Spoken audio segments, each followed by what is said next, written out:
શ્રી વલ્લભા દેશકી જે સર્વે વૈષ્ણવોને જય શ્રી કૃષ્ણ તેમજ શિવરાત્રિની ખૂબ ખૂબ મંગલ વધાય. વૈષ્ણવો, આપણે આજે શ્રી હરિરાયજી કૃત પુષ્ટિ માર્ગીય નિત્ય સેવા ભાવના પ્રમાણે શિવરાત્રિની પુષ્ટિ માર્ગીય ભાવના વિશે સત્સંગ કરીએ. તો પ્રભુના વિભૂતિરૂપ શિવજી જે ત્રિગુણમાં તામસ ગુણના દેવતા કહેવાય છે અને તેના થકી પ્રભુને આજ્ઞાથી સૃષ્ટિના પ્રલયનું કાર્ય કરે છે.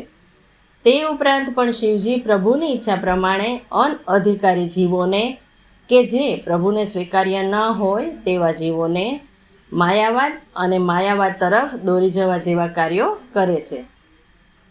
અને એ સિવાયના સમયમાં શિવજી પ્રભુની લીલાઓના ચિંતનમાં અને પાર્વતીજી સાથે ભગવદ્ કથા અને એના સત્સંગમાં ડૂબ્યા રહે છે. તેથી શિવજીને વૈષ્ણવાનામ યથા શંભુ એવું ભાગવતમાં અને શ્રી મહાપ્રભુજીએ નિબંધમાં પણ કહેલ છે. એટલે કે વૈષ્ણવો શિવજીની જેમ સેવા સ્મરણમાં ડૂબેલા હોવા જોઈએ અને તેથી શિવજીને પ્રથમ વૈષ્ણવ પણ કહેવામાં આવ્યા છે. આમ શિવજી ગુણાવતાર હોવાથી, વૈષ્ણવ ધર્મના ઉપદ્રષ્ટા હોવાથી અને વેદરૂપ હોવાથી એટલે કે વેદઃ શિવ શિવા વેદઃ શિવ આદરણીય છે. વૈષ્ણવ ધર્મના ઉપદ્રષ્ટા હોવાથી અને વેદરૂપ હોવાથી શિવ આદરણીય છે અને પ્રથમ વૈષ્ણવ તરીકે સન્માનનીય છે. પરંતુ શિવરાત્રિનું વ્રત કરવાની ઉપાસકોને, આપણા વૈષ્ણવોને શાસ્ત્રોમાં આજ્ઞા નથી. તેથી વૈષ્ણવોએ તે દિવસે વ્રત ન રાખવું એવું શ્રી હરિરાયજી કૃત સેવા પ્રકારમાં લખેલું છે, જે હું આપને સન્મુખ બતાવી રહી છું.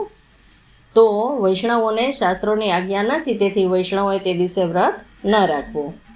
શિવરાત્રિને દિવસે આદિવાસીઓ જટા, વાઘાંબર આદિથી શિવજીનો વેશ ધારણ કરી અને ગામડાઓમાં ઘરે ઘરે ફરે છે અને દાન અન્ન આદિ મેળવે છે.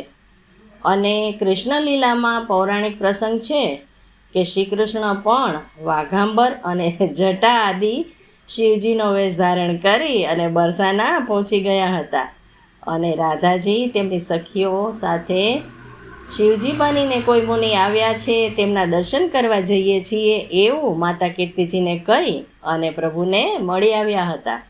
તેથી વૈષ્ણવો પણ શિવરાત્રિને દિવસે આ લીલાની ભાવના કરી અને તે લીલાના કીર્તનો અને રસિયા જે વાઘાંબર ઓઢે સાંવરો અને કુવાપે આસન જોગિકા આદિ કીર્તનો ગાય છે અને તે પ્રમાણે પ્રભુને સામગ્રીઓ પણ આરોગાવે છે. તો સ્વસંપ્રદાયમાં આ ભાવથી શિવરાત્રિ ઉજવાય છે. જય શ્રી કૃષ્ણ.